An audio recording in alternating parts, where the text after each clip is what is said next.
তোমরা সবাইকে কোচিং এর ফিস দিছো? হ্যাঁ স্যার, দিয়ে দিয়েছি, আর আগামী মাসের অ্যাডভান্স দিয়ে দিয়েছি। আচ্ছা, আর জনি তুমি দিছো? না স্যার, আমার বাকি আছে। আচ্ছা ঠিক আছে। বাবা বলো তো, 2 আর 2 কত হয়? স্যার 4। সাব্বাস বাবা। এখন তুমি বলো, 119 আর 1.5 লাখ কত হয়? এর জন্য বলি ঠিক মতো ফিস দিতে। বাবা তুমি বলো তো, ক্যাটের স্পেলিং কি? CAT। অনেক সুন্দর। এখন তুমি বলো, অক্টোপাস আর আমব্রেলার স্পেলিং কি? এর জন্য বলি ঠিক মতো ফিস দিতে। বাবা 10-এর মধ্যে 5 বাদ দিলে কত বাসে? স্যার 5।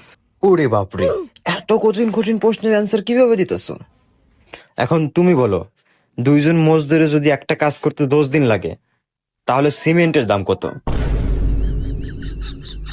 এর জন্য বলি ঠিক মতো ফিস দিতে। বাবা বলো তো, শেখ মুজিবুরের মেয়ের নাম কি? শেখ হাসিনা। এখন তুমি বলো, শেখ মুজিবুরের নানার নাম কি?